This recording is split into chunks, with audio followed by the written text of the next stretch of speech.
ये क्या बदतमीजी? बदतमीजी? बदतमीजी तो मैं बताती हूँ तुम्हें अभी। पागल हो गई तू? पागल तो मैं तुम्हें कर दूंगी। तुमको जरूर क्या बदतमीजी है? मैं जो कर रही हूँ ना बिल्कुल सही कर रही हूँ। और अगर तुम्हें अपनी इज्जत बचानी है और अपना कारोबार बचाना है तो अभी के अभी मुझे 5 लाख रुपए दो, वरना यहीं से तुम जेल जाओगे। 76 का केस लगा दूंगी मैं तुम पर। 76 का केस लगा दूंगी मैं तुम पर। कानून भी है इस दुनिया में, सरकार भी है, तुम ऐसे किसी को झूठे केस में फंसा दोगे?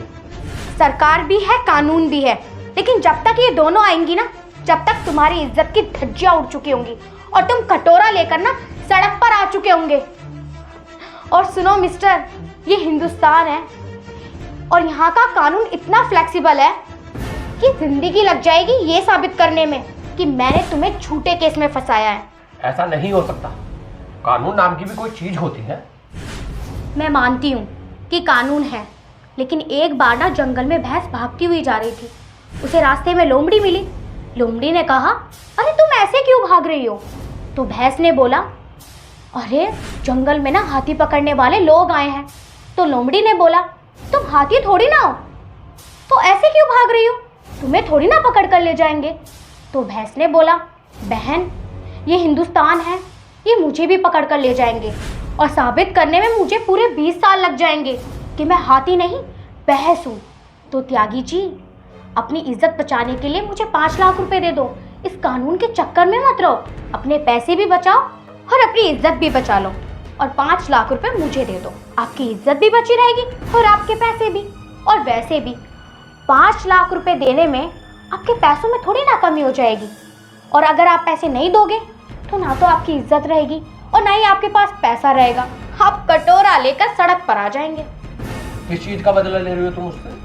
ऑफिस में सबसे मेहनती हो तुम, सबसे अच्छा काम करती हो, सब लोग तारीफ करते हैं तुम्हारी। फिर तुम्हारे मन में ये क्या भूत सवार होगा कि मुझे 5 लाख रुपए दो, नहीं तो तुम्हारी इज्जत नीलाम कर दूंगी? क्या बिगाड़ा मैंने तुम्हारा? अगर मैंने तुम्हें इस ऑफिस में नौकरी दे दी तो मैंने कोई पाप कर दिया या मैंने कोई गलती कर दी? देखो, मुझे कुछ नहीं पता और ये भाषण देने की मुझे कोई ज़रूरत नहीं है। और मैं इससे पहले कि चिल्लाऊं और बाहर के ऑफिस वाले लोग अंदर आ जाएं और पुलिस भी आ जाए और तुम्हें यहीं से हथकड़ी लग कर जाए, इससे पहले ना तुम मुझे 5 लाख रुपए दे दो। देख रिम साहब, बहुत गलत है। अगर तुम्हें प्रमोशन चाहिए तो मैं तुम्हारा प्रमोशन कर सकता हूँ। अगर तुम्हें कोई अपॉर्चुनिटी चाहिए ऑफिस से, गाड़ी की या बंगले की, तो मैं वो भी तुम्हें कर सकता हूँ। लेकिन ये गलत है, जो तुम कर रही हो बहुत गलत। मैं तुमसे लास्ट बार पूछ रही हूँ, हाँ या ना? तुम मुझे पैसे दे रहे हो या नहीं? हाँ या ना? ठीक है, देता हूँ माफ। साहब 1 मिनट, आपको इसे पैसे देने की कोई जरूरत नहीं है। ए नौकरानी, जाके अपना काम कर। हम दोनों के बीच में बोलने की तुझे कोई जरूरत नहीं है, वरना ऐसा थप्पड़ मारूंगी नीचे जाके गिरेगी सीधा। कभी इनके साथ तू भी जेल में चक्की पीसे।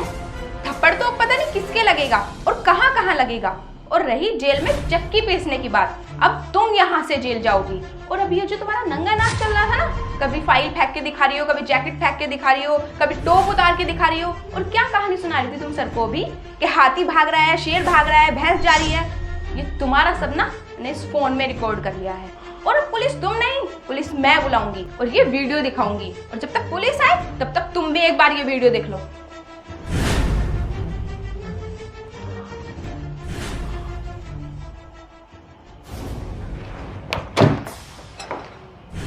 दिमाग खराब है? अभी बताती हूँ कि बदतमीजी क्या होती है। क्या है? पागल हो गई हो तुम? मैं पागल कर दूंगी। मैं तो अभी रुक जाऊँ। क्या है? जो कर रही हूँ ना मैं बिल्कुल सही कर रही हूँ। और अगर तुम्हें अपनी इज्जत और अपना ये कारोबार बचाना है ना तो चुपचाप मुझे 5 लाख रुपए दे दो। सर प्लीज़ यहाँ पर पुलिस को मत बुलाइए। मुझे नहीं चाहिए 5 लाख रुपए, और आपको जो सज़ा देनी है मुझे दे दीजिए, लेकिन प्लीज़ पुलिस मत बुलाइए। मेरी एक बूढ़ी माँ है जो 8 दिन से अस्पताल में है। सर अगर उन्हें कुछ भी पता चल गया वो तो वही दम तोड़ देंगी। तो फिर ये तुमने क्या नाटक लगा रखा था? ये उतार उतार के फेंक रही हो, फाइल दे दे मार रही हो। ऐसे कोई अमीर नहीं बन सकता। और ये जो अमीर बनने के जो सपने हैं ना, मेहनत करनी पड़ती है उसके लिए, मरना पड़ता है।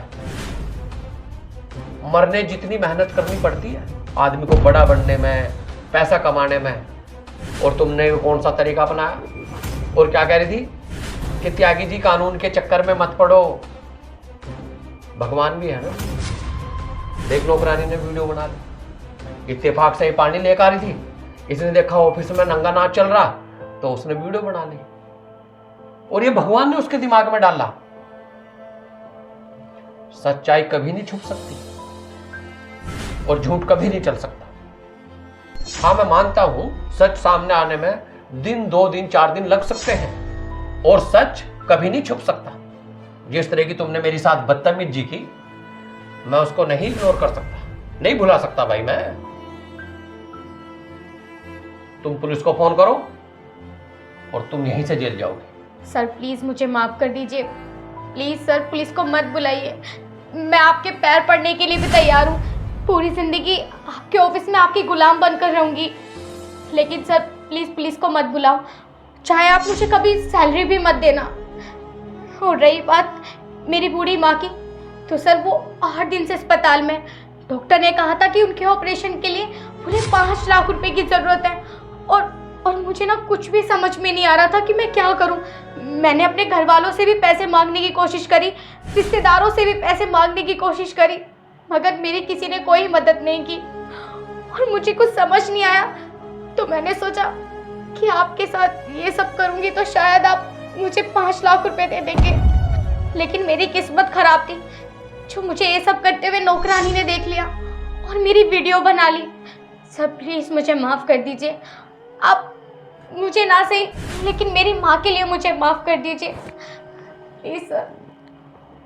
रिम्सा, तुम स्टाफ में सबसे अच्छी हो, ये बात मैंने पहले भी कही थी, अभी कुछ देर पहले, तो तुम मुझे सीधे सीधे आके बता देती कि सर मेरी माँ की तबीयत खराब है। तुझे ऐसा लगता है कि मैं तेरी मदद ना करता? वो तेरी माँ नहीं है, वो मेरी भी माँ है। और एक बात और सुन, जितने भी स्टाफ में लोग काम करते हैं यार, उनकी फैमिली मेरी अपनी फैमिली है। अगर मैं तुम्हारे सुख दुख में काम नहीं आऊंगा तो फिर तुम्हारा यहाँ काम करने का क्या फायदा हुआ? बेटा, एक बार कम से कम मुझे प्यार से आके बोलती तो कि मेरी माँ की तबीयत खराब है। और रही 5 लाख रुपए की बात, ये ले 5 लाख रुपए, और तुझे अपनी सैलरी से भी कटवाने की कोई जरूरत नहीं है। तेरे पास जिंदगी में होंगे तो लौटा देना, अगर ना हो तो मत देना जिंदगी भर। हम ये सोच लेंगे कि हमने अपनी माँ का इलाज करा लिया। लेकिन एक बात कहूंगा मैं, चाहे कोई भी हालात आ जाए, कितनी भी मजबूरी आ जाए, चाहे हमारी जान पे क्यों ना बन जाए, हमें कभी भी गलत काम का सहारा नहीं लेना चाहिए। हमें अपनी सोच हमेशा सही रखनी चाहिए। ये लो, और आप देर ना करो, ये ऑफिस का काम मैं संभाल लूंगा और आप सीधे अस्पताल जाओ। और अगर और भी पैसे की जरूरत होगी तो तुम मुझे कॉल करना बेटा, मैं अस्पताल लेकर आ जाऊंगा पैसा, मैं अपनी गाड़ी उधार को निकाल लूंगा। लेकिन कभी जिंदगी में ऐसा नहीं करना, गलत काम नहीं करना, कभी गलत बात का सहारा नहीं लेना। ठीक है सर, बहुत बहुत धन्यवाद आपका। हो सके तो सर प्लीज़ मुझे माफ़ कर देना। वैसे मेरी गलती तो माफ़ी के लायक नहीं है, लेकिन फिर भी कहूँगी सर, हो सके तो माफ़ कर देना। बस अब तू दिल थोड़ा मत कर और जल्दी अस्पताल पहुंच। अगर कोई भी दिक्कत होगी तो एक बार फ़ोन कर ले।